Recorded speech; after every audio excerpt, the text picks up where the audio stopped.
Hello दोस्तों, यह पहला प्रश्न है। शरीर के अंदर रक्त को जमने से रोकने वाला प्रोटीन कौन सा है? तो इस प्रश्न का सही जवाब हो जाएगा ऑप्शन नंबर सी, हिपैरिन। आपका अगला प्रश्न है, रक्त का थक्का जमने में सहायक विटामिन कौन सा है? तो इस प्रश्न का सही जवाब हो जाएगा ऑप्शन नंबर डी, विटामिन के। आपका अगला प्रश्न है, हीमोग्लोबिन यौगिक किसका होता है? तो इस प्रश्न का सही जवाब हो जाएगा ऑप्शन नंबर डी, प्रोटीन। आपका अगला प्रश्न है, खून का रंग लाल किसके कारण होता है? तो इस प्रश्न का सही जवाब हो जाएगा ऑप्शन नंबर सी, हीमोग्लोबिन। आपका अगला प्रश्न है, जीन कहाँ अवस्थित होते हैं? तो इस प्रश्न का सही जवाब हो जाएगा ऑप्शन नंबर डी, गुरुसूत्र। आपका अगला प्रश्न है, सर्वप्रथम जीन शब्द का प्रयोग किसने किया था? तो इस प्रश्न का सही जवाब हो जाएगा option number C, W Johnson. आपका अगला प्रश्न है, आनुवंशिकता के विज्ञान को क्या कहा जाता है? तो इस प्रश्न का सही जवाब हो जाएगा ऑप्शन नंबर सी, आनुवंशिकी। आपका अगला प्रश्न है, रक्त का अध्ययन क्या कहलाता है? तो इस प्रश्न का सही जवाब हो जाएगा ऑप्शन नंबर सी, हेमेटोलॉजी। आपका अगला प्रश्न है, रक्त का थक्का बनने में सहायक रक्त कोशिका कौन सी है? तो इस प्रश्न का सही जवाब हो जाएगा ऑप्शन नंबर सी, प्लेटलेट। आपका अगला प्रश्न है, रक्त का तरल भाग क्या कहलाता है? तो इस प्रश्न का सही जवाब हो जाएगा ऑप्शन नंबर सी, प्लाज्मा। आपका अगला प्रश्न है, रक्त का लगभग कितना प्रतिशत भाग प्लाज्मा होता है? दोस्तों, अगर आप इस चैनल पर नए हैं तो चैनल को ज़रूर सब्सक्राइब करके बेल आइकन दबा दें और वीडियो पसंद आए तो वीडियो को लाइक करें, क्योंकि ऐसे मैं जीएस और साइंस के मिक्स क्वेश्चन आपको मैं लाता रहता हूँ इस चैनल पर। तो इस प्रश्न का सही जवाब हो जाएगा ऑप्शन नंबर बी, 55%। आपका अगला प्रश्न है, प्लाज्मा में जल का प्रतिशत कितना होता है? तो इस प्रश्न का सही जवाब हो जाएगा ऑप्शन नंबर सी, 90%। आपका अगला प्रश्न है, किस रोग में खून का थक्का नहीं जमता है?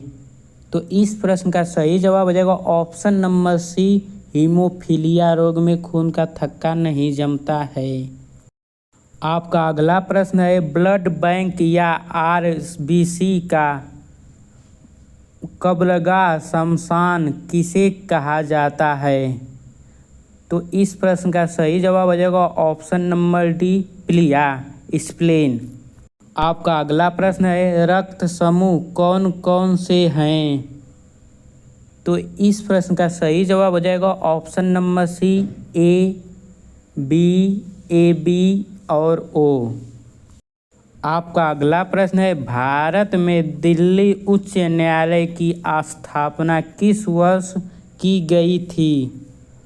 तो इस प्रश्न का सही जवाब हो जाएगा ऑप्शन नंबर बी, 1966। आपका अगला प्रश्न है, समावटी लिखावट के निर्माण की संरचना को क्या कहा जाता है? तो इस प्रश्न का सही जवाब हो जाएगा ऑप्शन नंबर डी, सुलेख। आपका अगला प्रश्न है, अंकुर वाट मंदिर कहाँ स्थित है? तो इस प्रश्न का सही जवाब हो जाएगा ऑप्शन नंबर सी, कंबोडिया। दोस्तों, आपका अगला प्रश्न है, किस इतिहासकार को इतिहास का जनक कहा जाता है? तो इस प्रश्न का सही जवाब हो जाएगा ऑप्शन नंबर बी, हेरोडोटस। आपका अगला प्रश्न है, मेसोपोटामिया का आधुनिक नाम क्या है? तो इस प्रश्न का सही जवाब हो जाएगा ऑप्शन नंबर बी, इराक। आपका अगला प्रश्न है, प्रथम विश्व युद्ध कब शुरू हुआ था?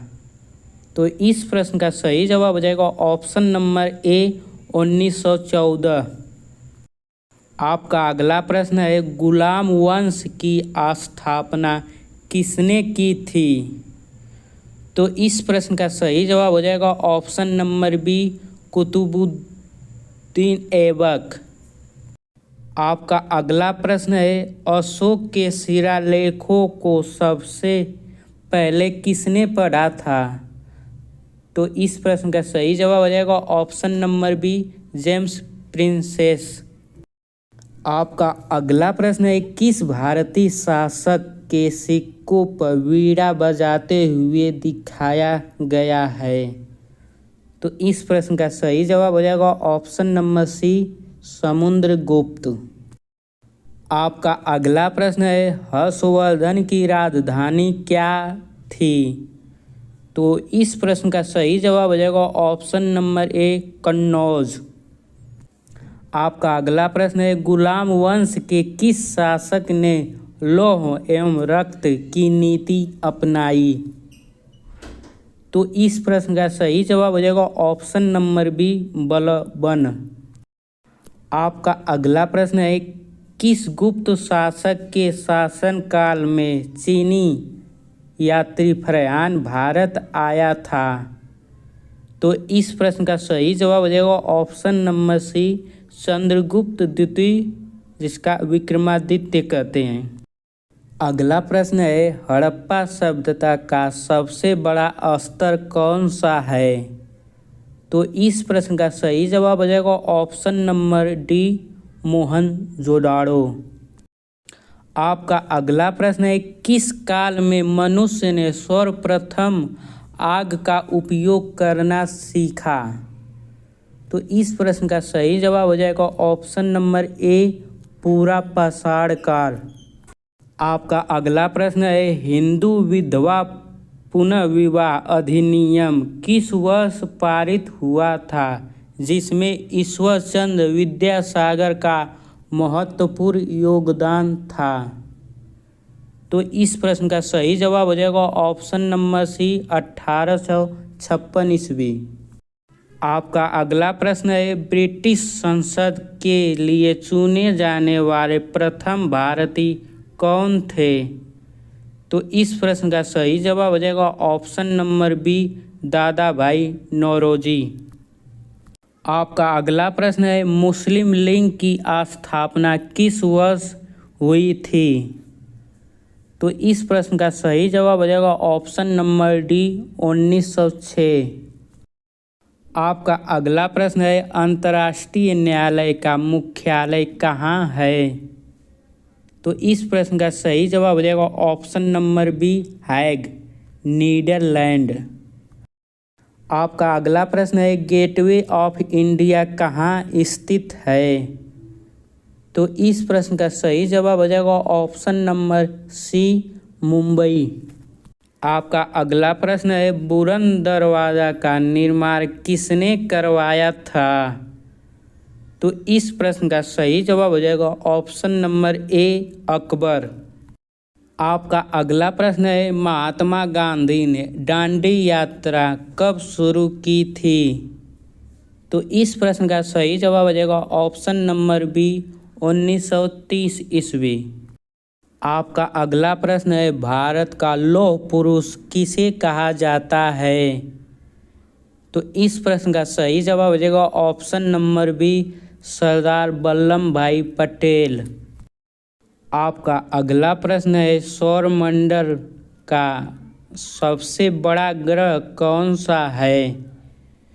तो इस प्रश्न का सही जवाब हो जाएगा ऑप्शन नंबर सी, बृहस्पति।